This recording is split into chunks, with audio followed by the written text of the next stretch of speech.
Does the channel provide value? Focus on the foundation. I am a travel vlogger. It's always about communication. Build those partnerships. What are the problems that you solve for your clients? Just being ahead on the technological side of things. Leading an organization. You not only want to survive, but you want to thrive.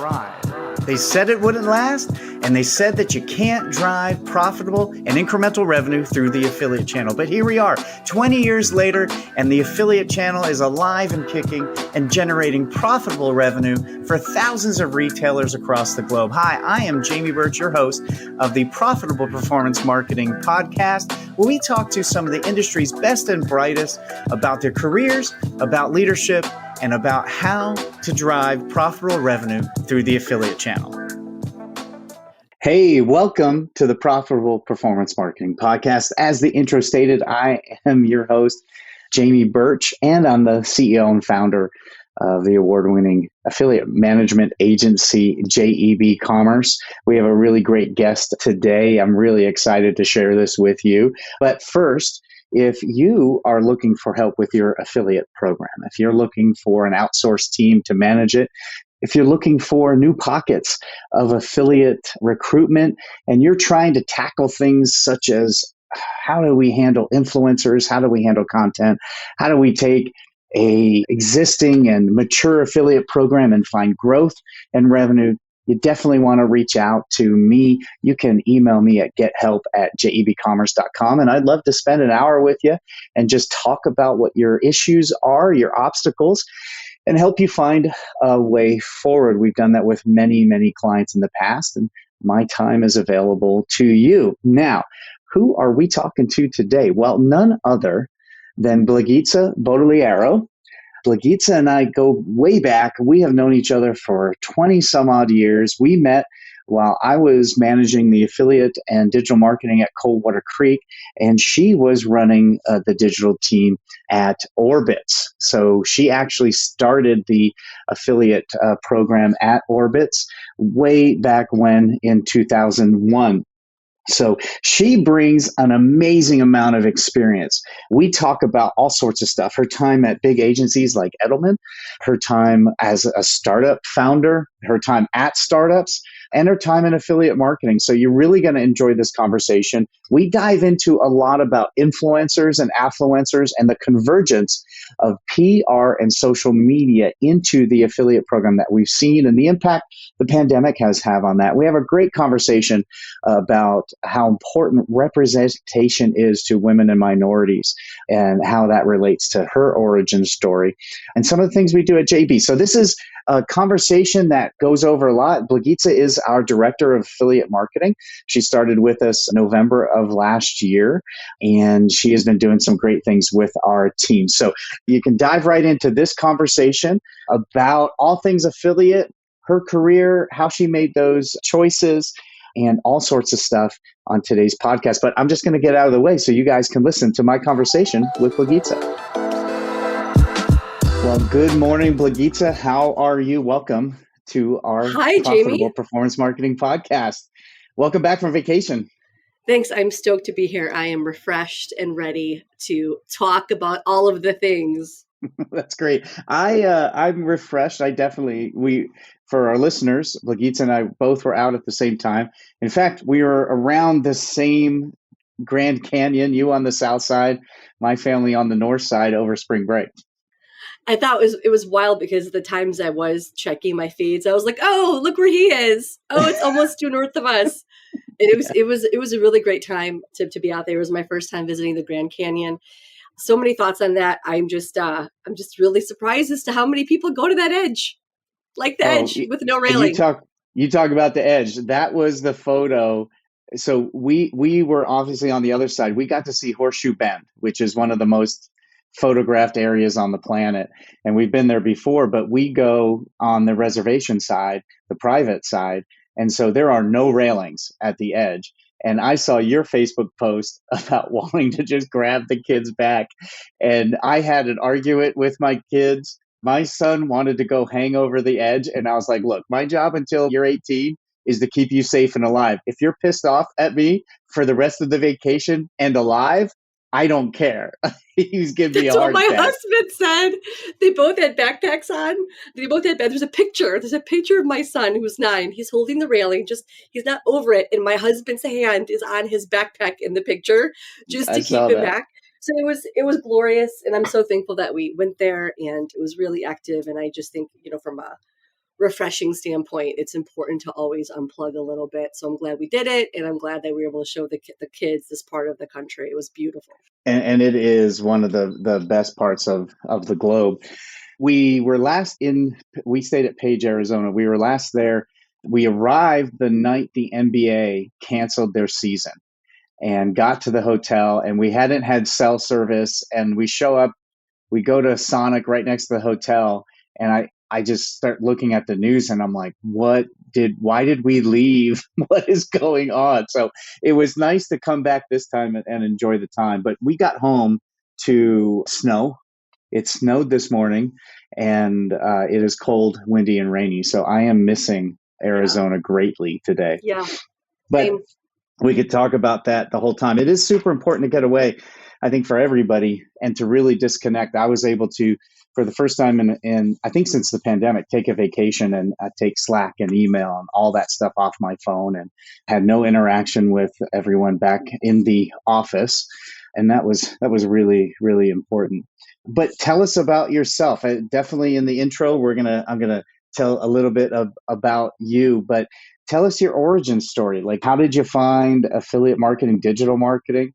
And then I've got a whole slew of questions for you today, but how did it all start? Well, for those of you who might be in your late 30s or early 40s, when I was growing up, I loved the show Who's the Boss? And Angela Bauer was the mom in that show, and she was an advertising executive. I believe she owned her own ad agency.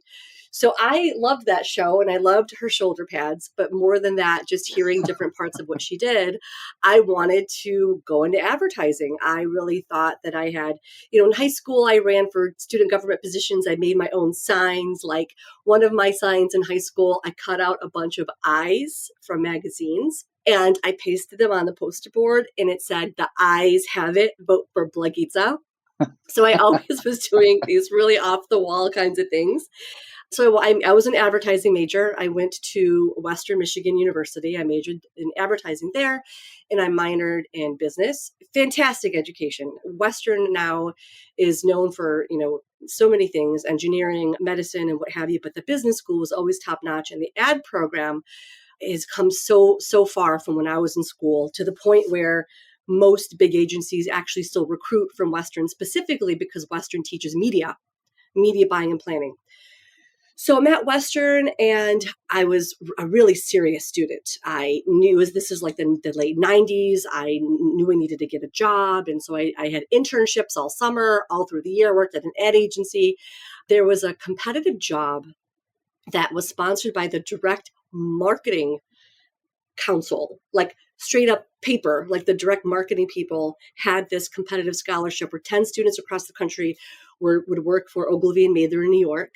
And I was one of the 10 who got this job, dream job to work in New York for Ogilvy and go through the whole cycle of the agency. I was preparing to move to Queens.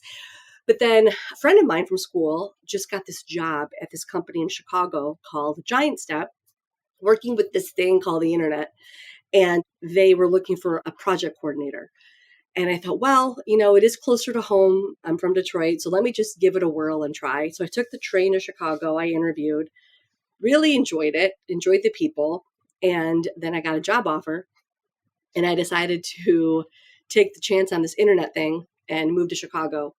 And that's what started my digital career. It was 1998. I worked for Giant Step, which was the interactive division of Leo Burnett. My dream job was Leo Burnett, one of the best well-known ad agencies, famous for the Jolly Green Giant, for that tiger from the cereal box, other well-known brands.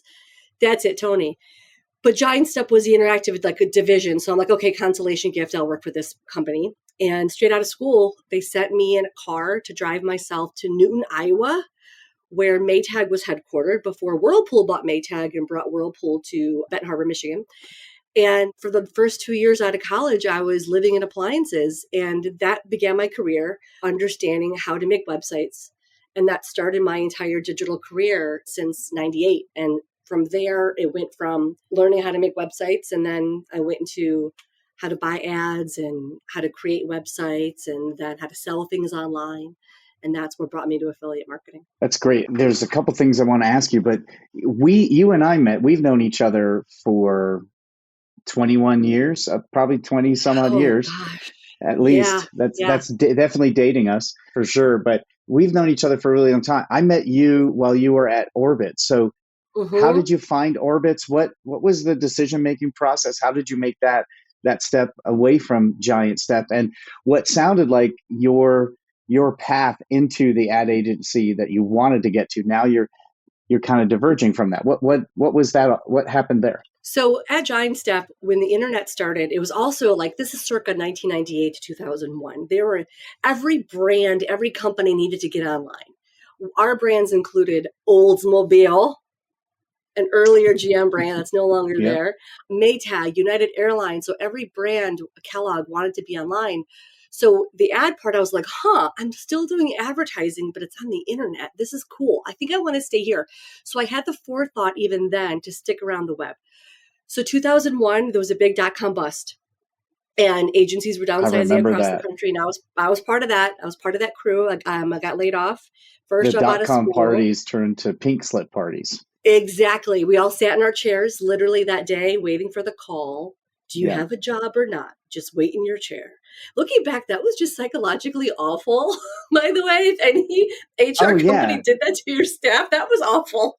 Totally. It was so the bad. thing that I hated most looking back was so many .com businesses, and two that I worked at, we had our runway posted on like an LCD screen. LCD screen. It would say, hey, we've got 38 days of cash left. And they would do that. And so it was the equivalent of knowing when you died. And I just can't believe we operated under that the transparency is unique, but that way of, hey, we got to figure this out or we don't have cash in 38 days. Like maybe that's where a lot of my anxiety issues come from is those first jobs. But it also gave you a really deep sense of reality. So I got let go. And I was figuring out, what do I want to do next? And I didn't know. And I'm like, I'm done with this internet. Done. Dub. I don't care. And I was washing dishes. And an old coworker of mine named Mark Routine, amazing creative genius, called me up and he said, hey, there's this new company that's about to start and launch. It's already in the works and it's called Orbitz. And the 5 big airlines own it. And it's going to change the way people travel and buy tickets online to travel. What? And at first I thought, no, I'm done. But then I thought travel is interesting. Let me give it a go. Looking back at my decision-making process, it was so, I wouldn't say it was naive, but it was just so okay, I'll try. It was just so, comparing that time to the stresses of what we have today as a country, as a world, it was just so much simpler, I guess. And so I took the job at Orbitz. I was there for 3 years. I was on the first e-marketing team. We had no playbook. And I went from coordinating creative, a lot of banners, digital displays. I mean, I could say 468 by 60, 234 by, whatever. Every single day. That started, so I understood the transition of creative and banners and media buying, but that at Orbitz transitioned into heavier media buying, search. We bought AdWords when it was a CPM, then affiliate marketing. That's how I met you. You were at Coldwater Creek. Launched the affiliate program at Orbitz, and all that was just, as you know, there was no playbook. We just did it. We just figured it out, had test computers. And then I was at Orbitz for a while, 3 years total. It was the hardest job I've ever had. I will say that to my grave. It was the hardest job I've had because there was no playbook and it was a true startup. So you had that LCD screen with the, what the run rate was. We had Travelocity's posting it for this, Expedia's posting it for that. And the airline prices change 2-3 times a day. So I have memories of watching The Tonight Show in bunny slippers with my big, massive laptop that was so heavy at home launching ads because the price might change for the ticket to Vegas an hour before that. So I needed to make sure I had the ad ready to go. And looking back at work ethic, nobody complained. the creatives had to have a bunch of ads ready to go. And I was in bunny slippers watching Jay Leno changing a graphic. And that's just how it was. Yeah, and I remember from that period of time, it was just you did what you needed to get done. You know, the pandemic has definitely changed dynamics in a lot of ways, especially from that period of time. Take me through the rest of your career. So, and I know you're a travel junkie in a lot of ways, so that definitely piqued your interest. What was the rest of the way to find yourself at JEB? So I used a word earlier called forethought, and something about me that I've always listened to is that little voice that's like, that seems new and interesting. You need to learn that. You need to add that to what you know.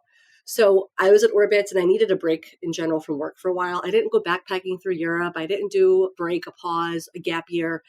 So I went to France for a bit. I was studying French in Chicago, continued, and then I came back.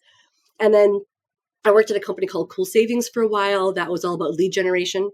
Learned about lead generation and whatnot from a consumer perspective there.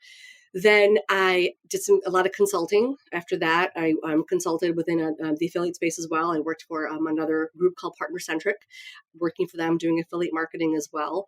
And along those lines, I built a few of my own startups. I did a lot of, I'd say, Web 1.5/2.0 training.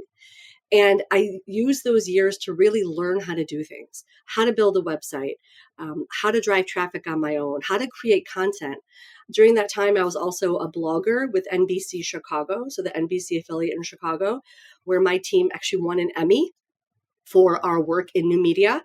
We were spread out across the city, and there was a 24-hour festival going on called, I forgot what it's called now, but it was on State Street. It was a 24-hour festival, and we covered it in real time. And we all had different stations and projects. And looking back now, people would think, oh, that's so easy. Just, live stream it on Insta or whatever it may be, but that didn't exist back then. So we won an Emmy for work there. That was 2000.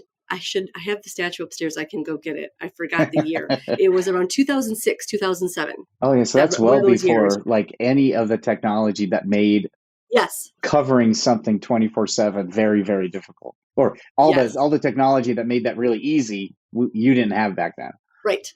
But it gave me that content creation, like, oh my gosh, this is possible. Okay. Like that was another thing to learn. Like, okay, I could do this.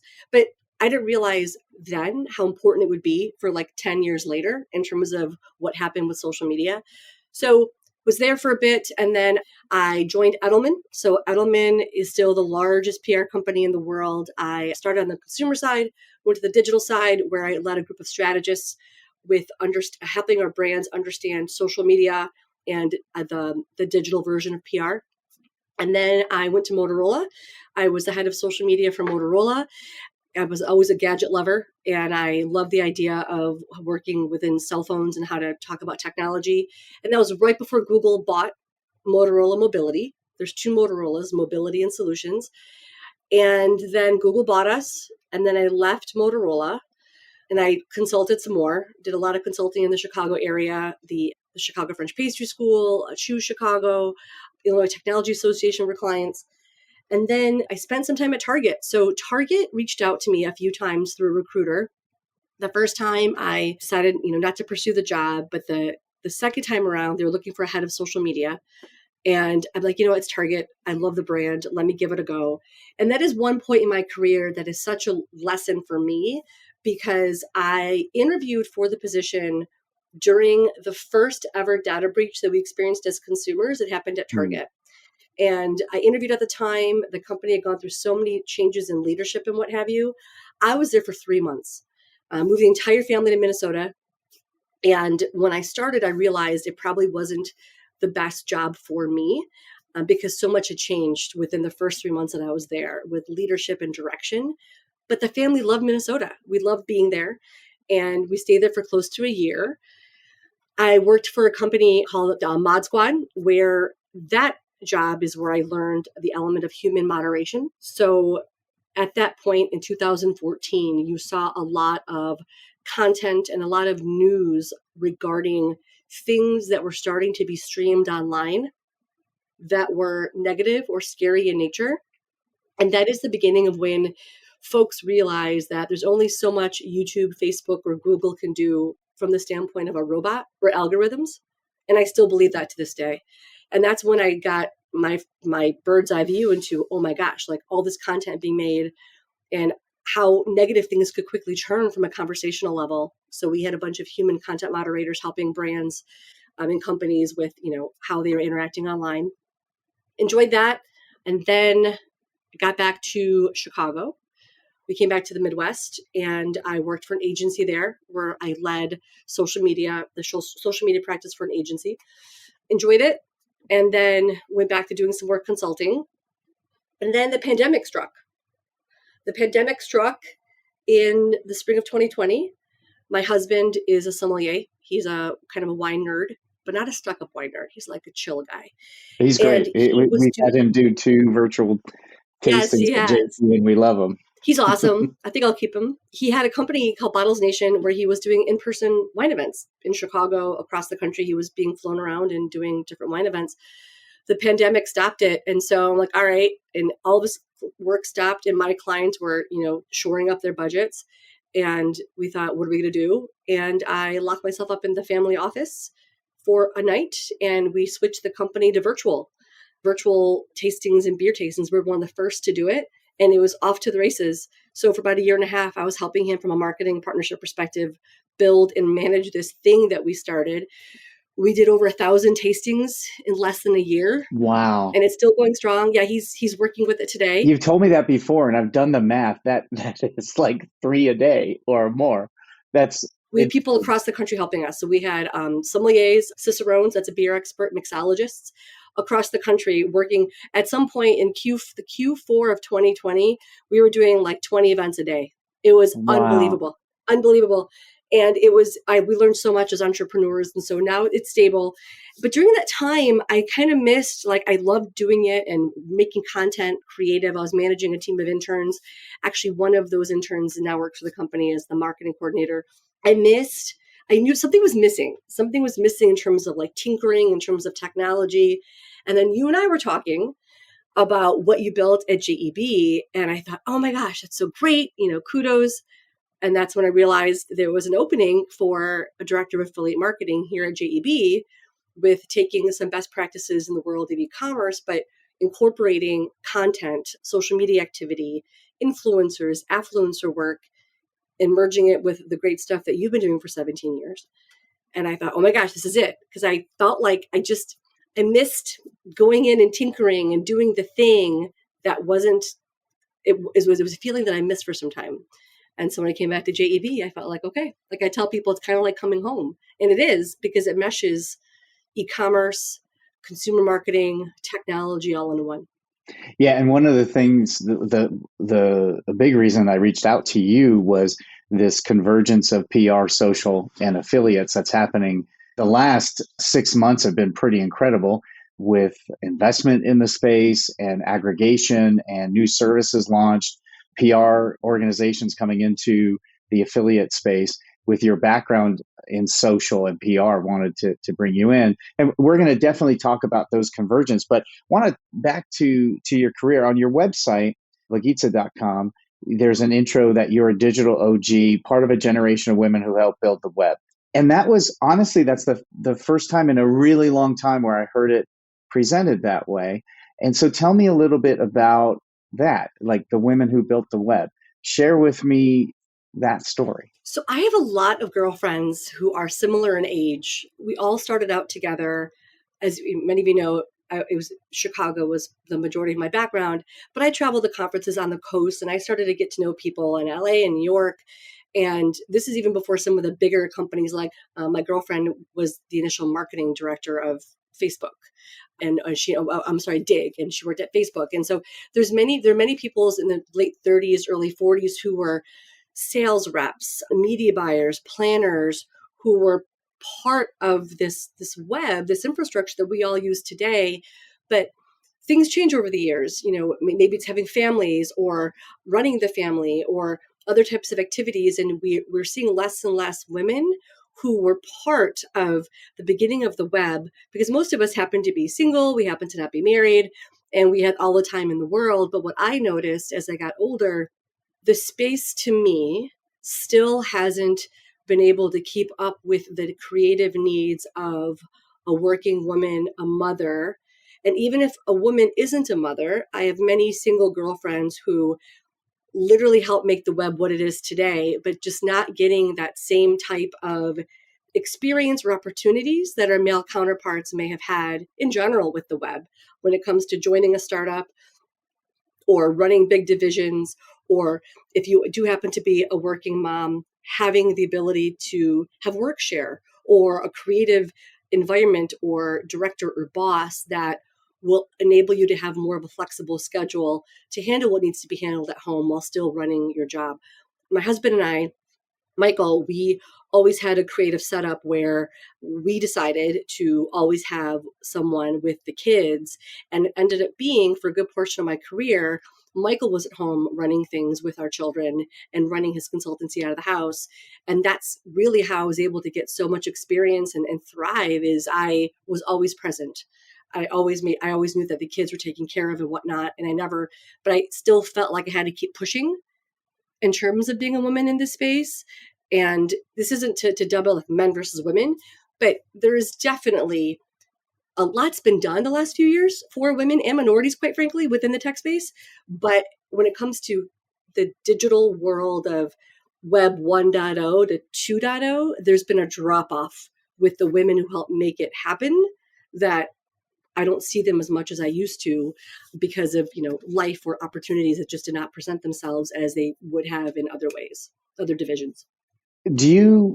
So many questions I want to ask around this. Do you think it's a structural thing do you think professional women are opting out at a certain point, or do you think the opportunities aren't there? So for someone, I've never experienced that. I've had all the privileges you can just about imagine. So I've not had those extra baggage to carry on my journey. So for someone who has never experienced anything like that, do you think it's structural? Do you think they're opting out? What are the things that I wouldn't see especially as a leader? Like, what wouldn't I see that women are experiencing that I should? I think structurally it's getting better. I think structurally a younger woman who's in her late 20s, early 30s, I do think more companies have those solutions in place for longer pay time off, a creative work schedule. I think today it exists way more than it did before. I have a coworker at Orbitz who was so pregnant walking from the train to work because she was given no extra leeway to have her baby. And she did not want to lose out on work. And she had that fear of being incredibly pregnant and leaving work too early. So at that point, that was structural. Yeah. I think early on, I do think in the late 90s and the 2000s, it was structural. Because as consumers, this is who you saw making everything. The wonderful guys in Palo Alto, the guys from HP in the garage, men, Steve Jobs, a dude, Mark Zuckerberg, a guy with a hoodie from Harvard making this hot or not list in an effect. That's what you saw from a technical standpoint. You didn't really women existed, but you didn't see them as much. Oh, she's from Michigan, Meg Whitman. You knew of Meg, you knew of Carly Fiorina in terms of leadership and executives at tech companies, but you didn't see a lot of women creating the thing. And back then, I definitely think it was structural. Now, I do know 3 women in my life who opted out because they didn't want to deal with that as much anymore. I know one woman who was very senior and got the clearance to work from home 2 days a week, be at work 3 days a week. And she couldn't take the passive aggressive tone anymore of her coworkers. Oh, you're not here. Oh, you're not here tomorrow. Oh, yeah, you're not here. She received the approval to do that, but her life at work was so stressful by not just her peers, but subordinates talking down to her in a way that she's missing out because she's not in the office. She's less than because of... Correct. I'd say the last few years it's finally gotten better. So I do think there's a horizon, but it makes me sad because I still think we're missing a lot of the structural IP that women have who helped make this thing happen, who helped, I'll tell you, a lot of us women, before we had kids, we'd have glasses of wine and talk about Insta or TikTok when they launched, or even when Facebook launched. And we'd say, this can be a problem. Like, this is really, we saw it. We saw the toll that social platforms could have on children, for example. Like, we saw this. We would just talk amongst ourselves, but I think now we're finally at a point where things are getting a bit more equitable across the board. Women, minorities in general, we still have a long way to go. And I really wish some of those women would come back into the space. Are you enjoying the show so far? One of the things we discuss often on the Profitable Performance Marketing podcast is the importance of driving incremental sales in your affiliate program. But this topic can be very difficult to get your hands around by yourself. How do you know what an incremental sale is? And how do you know whether your affiliate program is set up to drive incremental sales? Well, we set up a tool that allows you to benchmark your affiliate program against the best programs in the industry and the strategies that lead to incremental sales. You can access and use this free tool at JEBCommerce.com/incremental. This tool covers 7 different aspects of your affiliate program, such as technology, your publishers, your promotion strategy, the internal resources available to you, your commission structure, available data, profitability measurements, and more. They're all covered in this free tool.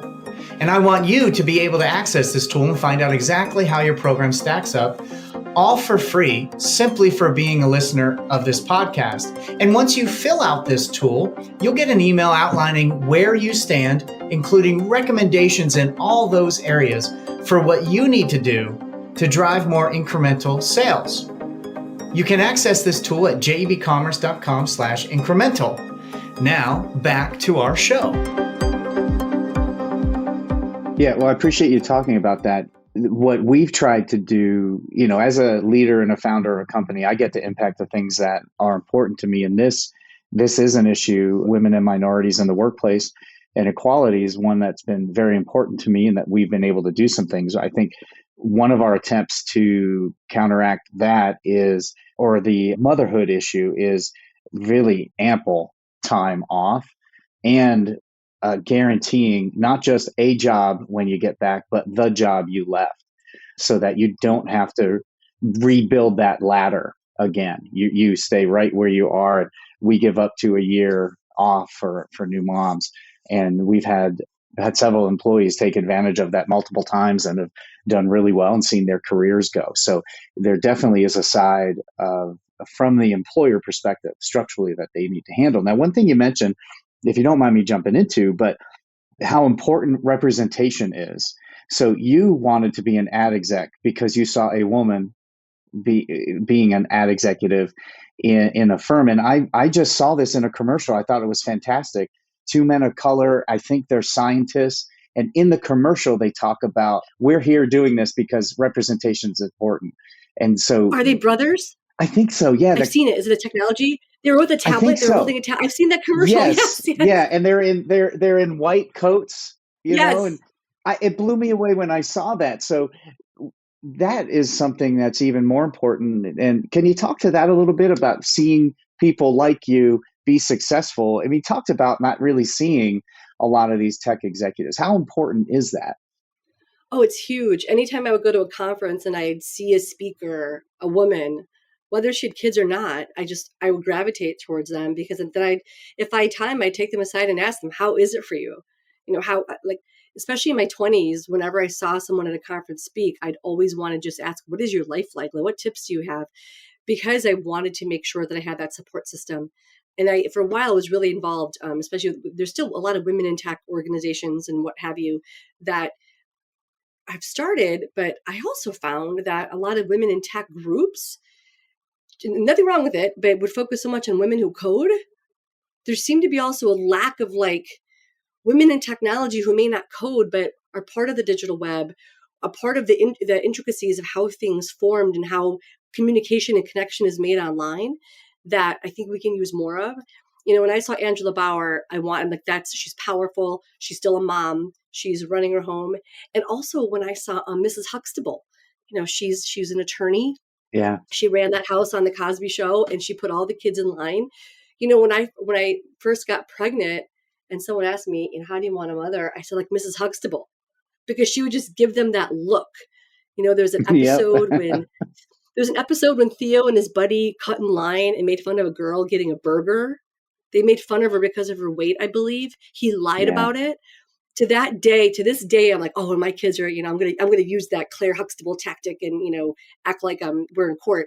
So it's huge, and we talk about representation a lot in the media, but I don't think we talk about it enough in terms of making sure people have a network, a connection. And yeah, I'm 46 years old, but that tween girl who watched Who's the Boss. And if Judith Light is listening to this, I want to thank you, Judith, the actress who played her, for helping We'll tag me her on in my the show path. notes. We'll tag her. No, that's so important. And the representation thing hit me really hard. I was reading a book by a Black author, D. Watkins, and I reached out to him on Twitter and I said, look, I have no experience like you. What can I do? I'm a middle-aged white guy in North Idaho. Like, what can I do? And his entire comment was just highlight people, minorities who are doing great things to other minorities. Give them experiences if you can, to show them that those things are possible. And that's what representation does, right? If you had an Angela Bauer, you knew like immediately, like, oh, that was possible. And I even look back, I remember my father, one of the things we used to do on Sundays after church is he'd just drive the whole family through these golf course community houses. These gated communities on Sunday would be open. And he'd drive us through and he'd always say, I'll have a house like that. And it seems like I kind of made fun of him until I got older and thought what that did for me was show that is a possible route for me to take. Like I could get there. And that's kind of drove home. Those two experiences drove home how important it is to highlight, and have representation so that the next generation can look and say, oh, that's actually a possibility for me. I love to talk about career decisions. And you said before there was just like a lot of curiosity. You had a little forethought of, oh, that's super interesting. And you and I started at one of the most interesting times where we had this emerging thing that was happening. What was the hardest career decision you had to make, and how did you make it? Oh man, that's a good one. That's a really good one. I always ask because I look back at some of mine and I'm just like, I don't know if I was crazy or courageous, but I don't think I could do that now. I wouldn't go cross country, or I wouldn't, so I'm always intrigued, like, what was the hardest one, how you made it? Two are tied. Moving to Minnesota to go to Target was a hard one because we literally left everything and moved. So that was a hard one. And I look back thinking, what was I thinking? Because I was interviewing during a whole data breach scandal, literally. And the person I interviewed with, by the way, whom I loved as an executive and as a leader, he left the company as I was interviewing. And that was a little orange flag I should have paid attention to. The other one that was difficult was actually Motorola Mobility. So at Edelman, things were great. I had a great team. I had a great division. I had a lot of responsibility. I was there for a while. I was comfortable. But then Motorola Mobility rang, and being a gal from Detroit who loves gears and technology, I thought, they invented the phone, like the cell phone. How would I not want to go there and learn about this thing? So that was a hard decision because I really, I thrived at Edelman, enjoyed what I did. The team was a well-oiled machine. And it was a big jump. People were surprised when I left. And I also wanted to go to the client side. I really wanted to understand what it was like to be on the brand side and work in that field. And it was tough. I mean, when I started at Motorola, I learned that I was doing a function that someone was doing who was currently on maternity leave and was coming back from mat leave, and I had taken their function. And the function of what I was doing was in PR, and then it was in marketing. So I had all this these clouds above me that I wasn't aware of. So here I was, all wide-eyed and bushy-tailed. Yay, I'm at Motorola, the global head of social media. And I was in the marketing division, and little did I know that there was a lot of baggage of what was before my time that I wasn't aware of when I came into the position. So that really made it tough. I'm so glad I did it because I learned a lot, but it was challenging. I had to challenge myself with how to cope with things and, and grow up, if you will. Yeah. And so you've had experience with large agencies, PR and more traditional agencies. What are your big learnings from that period and that experience that you bring to managing the affiliate team at JEB? Great question. Saturated momentum. So no matter how big the agency is, big or small, you're going to have a client who is paying the bills and a client who needs something.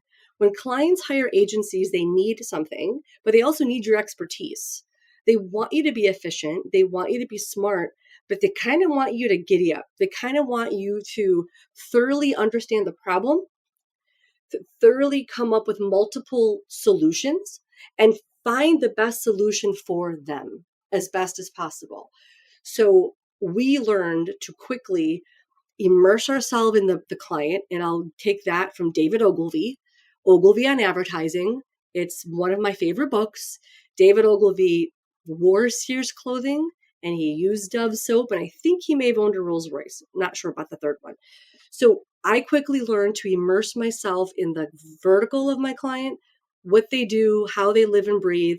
And I thank the random guy at Ogilvy and Mather in New York. When I was applying for the job, he was an account planner. And I didn't know what an account planner was. I said, "So what do you do all day?" "Oh, I watch people eat chocolate." What?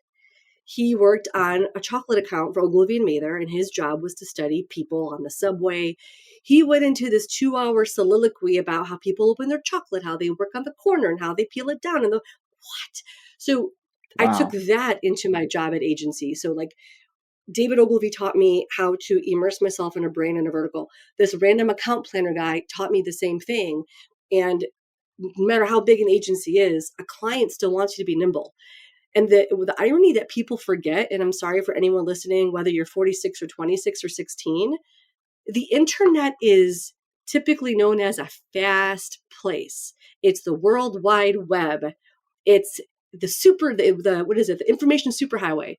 I don't care how you slice the cake or dot your I's, clients expect speed when they're working with the internet. It's true. They don't want sloppy work. But if you're doing a function online, back during those days at Edelman, the client's understanding was, okay, it'll take longer to make a TV spot or put something on a billboard or a long lead magazine to put like an article in there. But you guys can just put it on the web just like that, right? So you have to take in those realities as an agency and teach your team to be nimble. And that's what I think I can bring to JEB. And I hope that I brought is saturated momentum of understanding a challenge, but having that experience.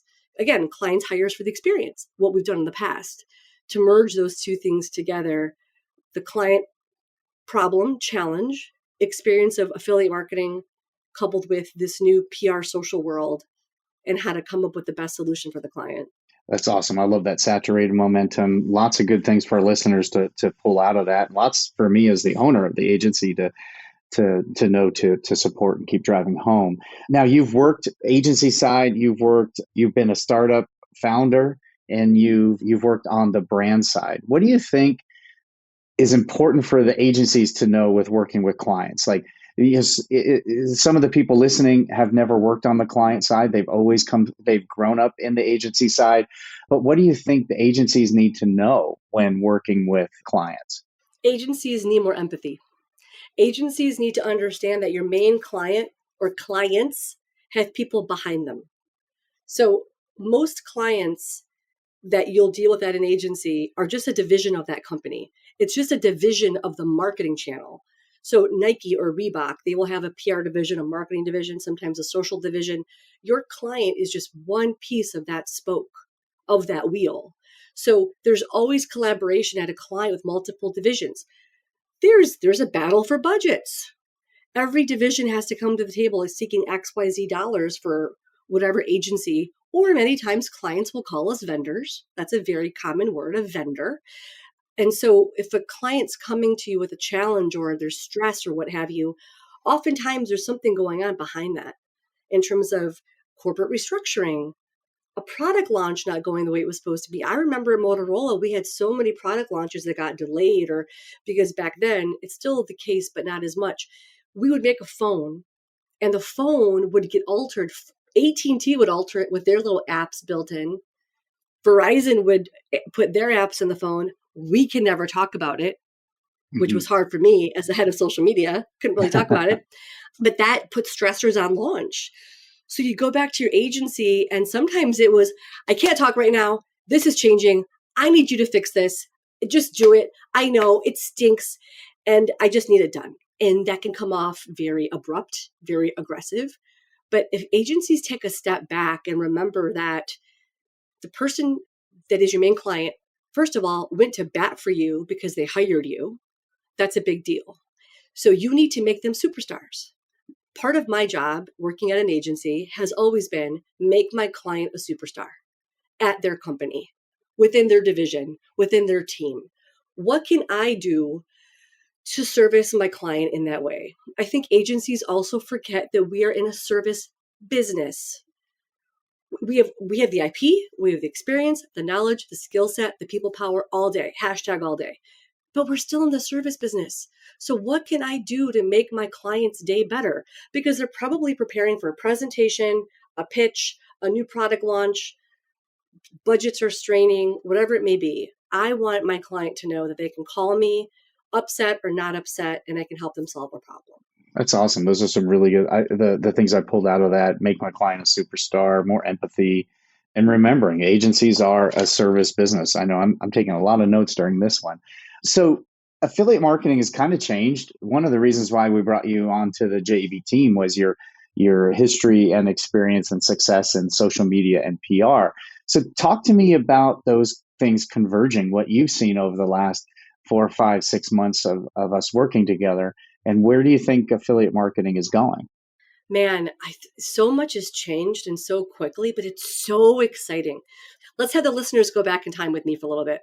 We have all seen the food bloggers. Case in point, anybody here watch The Pioneer Woman ever? She was a person who had a blog. It was a blog, and now she's on the Food Network. Brands realized at some point in time they could not keep up with the ability for an everyday person to get a YouTube channel, get a huge Instagram presence, to connect with the consumer. So influencers were getting slotting fees and great partnerships and sponsorship by brands. Fantastic. That does continue. It does continue. However, brands have realized that the KPIs, the key performance indicator for that sponsorship, may not be leading into sales like they expected them to, or the engagement on the social channels of those influencers aren't what they used to be. So that, coupled with the pandemic, slashed budgets. So now brands are realizing, how else can we still sell the thing or sell the service? Work with people who are influencers and know the space really well. Enter affiliate marketing. I giggle because affiliate marketing, as you know, Jamie, has been here for decades. Affiliate marketers know how to find content creators. We know how to research websites. We know all of that. We've been doing it forever. But the change up now is that it's merging with the world of influencers. PR companies, love you all very much, my PR friends, but PR companies used to have like the keys to influencers. We know all the top food influencers. I mean, every CPG brand has their top influencers, but that's changed too, because the brand needs the PR agency to prove the worth of that placement in InStyle, that placement in the New York Times, that placement in CNN. How can you track it? Affiliate marketing. Yep. As you know, and for those listening, many of those content sites today will not accept many placements without an affiliate link.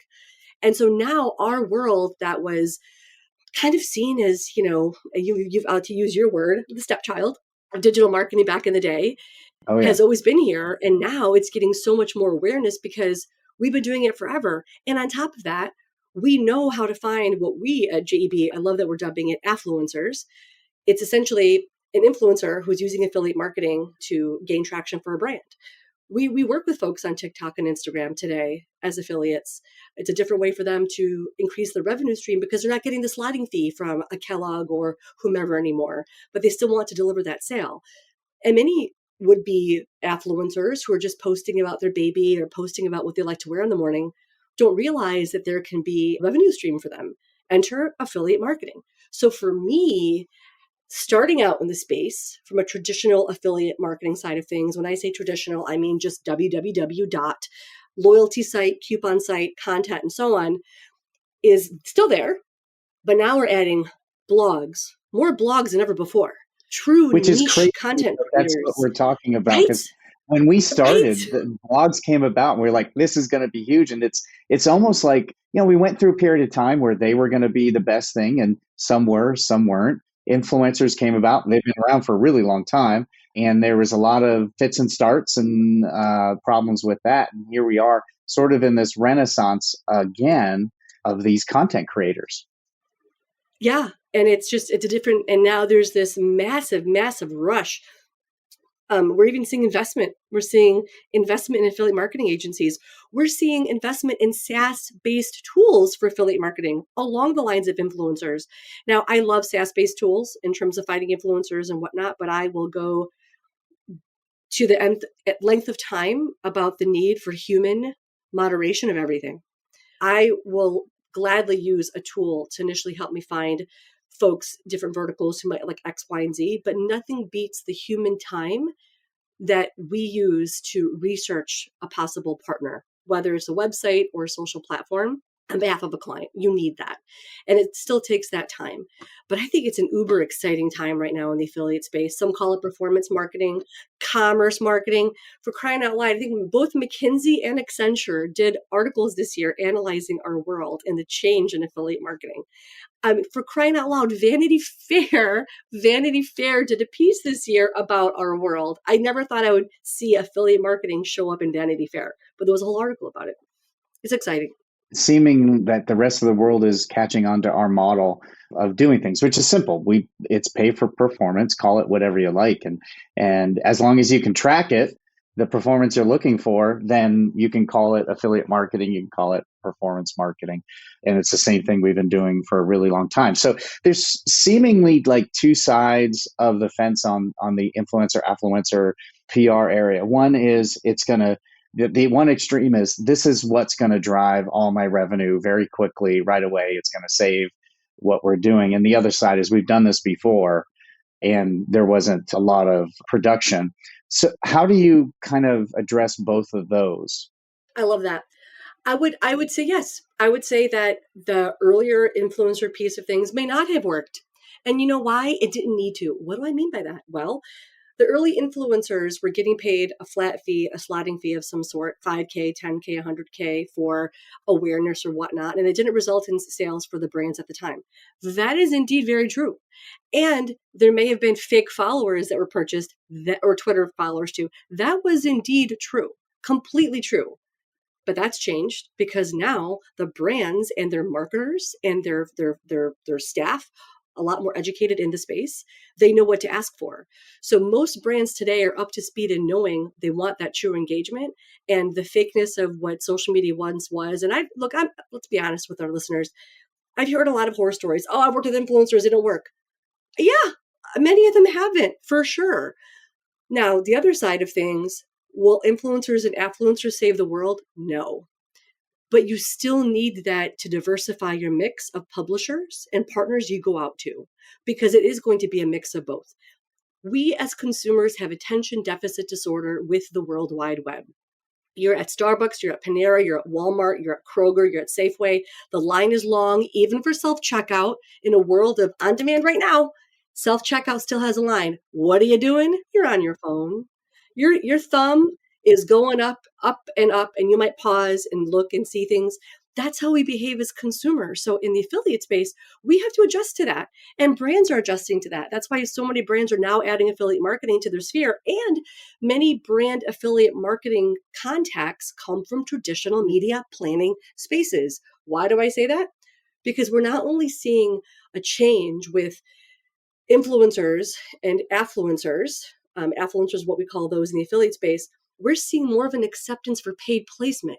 So if you are out there and you are someone who loves fashion, who loves travel, and you have a huge network of people, you not only can sign up for many programs, including those at JEB, and get a commission on a sale, but you have a higher likelihood to get a slotting fee for that awareness that didn't exist before.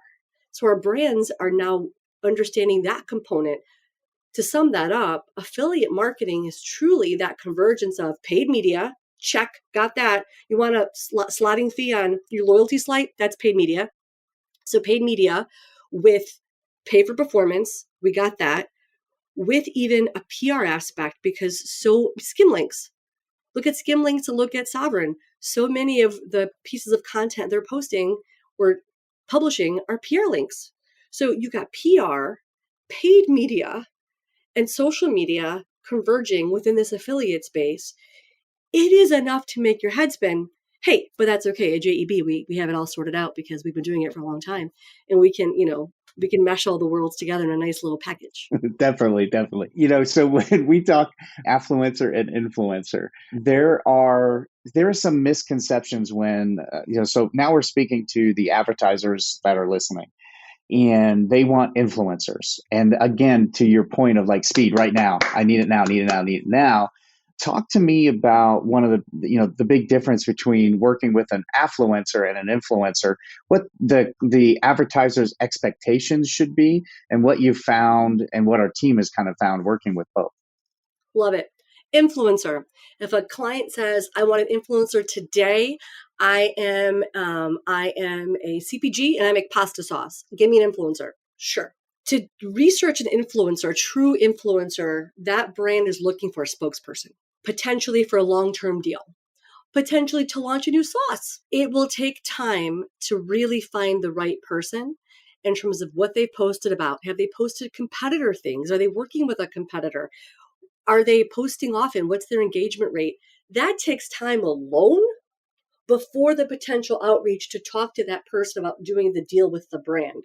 And then at that point, that person might still say, I need $10,000 or $50,000, or that person may work with an agent, high likelihood, or a publicist, or through a network. All that takes time. Is it doable? 100% takes time. Affluencers are typically folks who, whether it's through their website or whether it's through a social platform like TikTok or Instagram, are already accustomed to posting things they like to do. And they're often tagging the brand anyway. They might love strollers. They might love wingtip shoes. They might like backpacks or travel, and they're posting about a niche topic. So if I wanted to promote a new travel bag, there's a high likelihood there's a bunch of travel bloggers, single women 25 to 35, posting about it on Instagram anyway.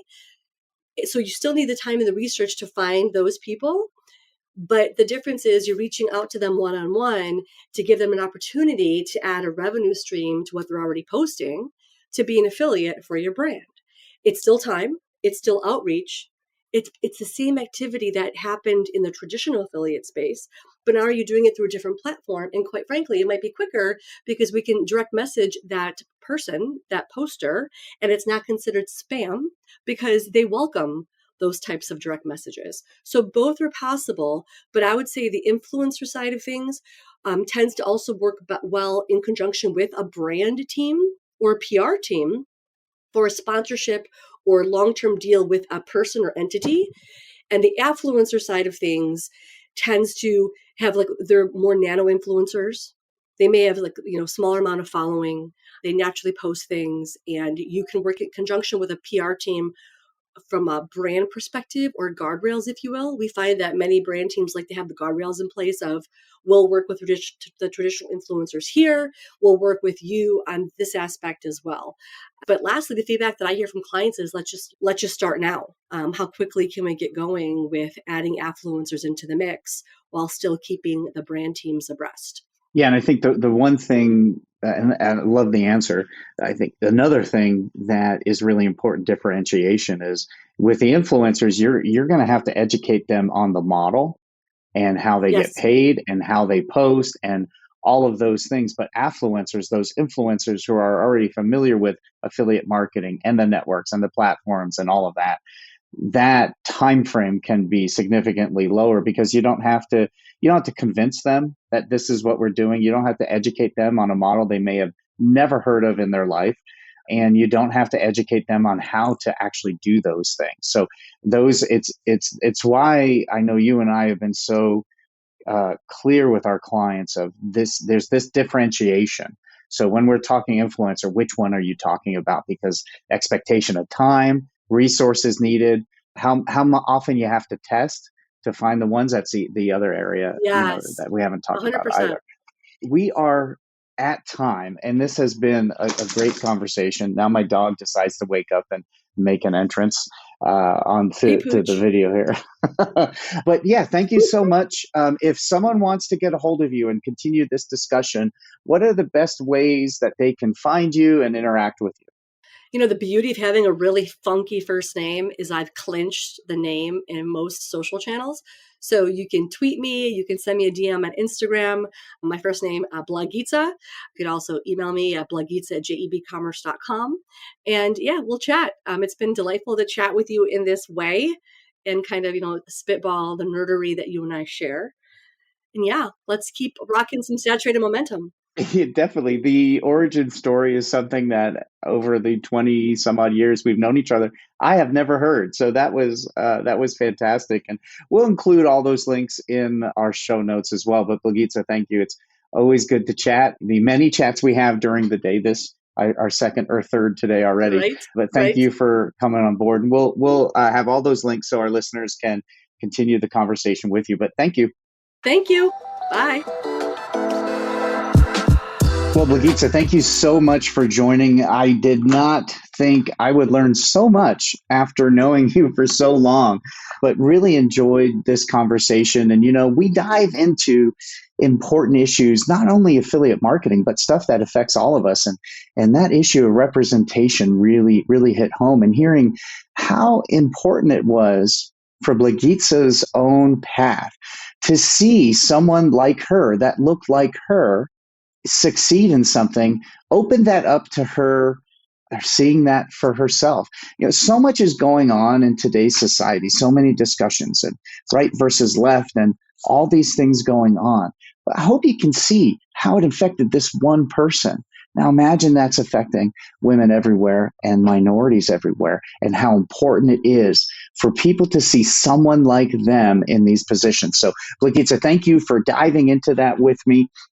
Love that Who's the Boss continues to show fruit, a show that I remember watching like crazy and took completely different things away from it than you did. But I'm really glad that it's out there. And we learned a lot about the difference between big agencies and what Blagica brings to this job, saturated momentum, and how important it is to immerse yourself in your client. So if you're an affiliate manager listening to this and you're in-house, you're at one advertiser, super important you immerse yourself. If you're even someone on our team, how important it is to immerse yourself in your client and their vertical. So and it came down to client empathy. And we, as an agency, you always want to make your client the superstar. So many things that we chatted about and learned about affluencers and influencers and how they're different, what expectations you should have as an advertiser in working with those, and why the distinction within influencer is so important to know. Are you working with an affluencer or an influencer? I'm so excited to have Blagica on our team. Her experience in digital marketing, and she is a true OG. She has helped pave the way for everything that we have right now, and the only Emmy Award winning marketer that I've met in our space. We're glad to have her and leading our affiliate team. She's doing some great things, and our team is doing some great things. So very excited again. Blagica, thank you for joining us on the call. Now, if you're listening to this and you found this podcast helpful, share it with a friend, post it on Facebook, Twitter, whatever social media that you prefer. Share that if you know someone who would benefit from this call, someone in affiliate marketing. Maybe the career portion of this would really benefit someone. Send that to them directly. And if you need help with anything affiliate marketing related, you can email me at gethelp@jebcommerce.com. We can set up a time. You can also go to calendly.com/Jamie Birch, and there are times available for free consultation, whatever you need with digital marketing, affiliate marketing, especially if you want to talk about affluencers and influencers, you want to talk about KPIs, you want to talk about recruitment and those kind of things. You can go to calendly.com/Jamie Birch. to put time right on my calendar to do that. And if you know someone who should be a guest or you'd like to be a guest on this podcast, we are looking to finish season 2 and also start preparing for season 3 of our podcast. So definitely email me at gethelp@JEBCommerce.com. And hey, if you like this podcast, you like this episode, leave us a 5-star review at Apple Podcasts, Stitcher, Spotify, whatever podcast player and platform you use. We would appreciate that. Well, I hope you learned a ton about our new director of affiliate marketing at JEBCommerce and all the things that she brings to the table. And if you have an idea for another podcast episode, please let me know. But thank you guys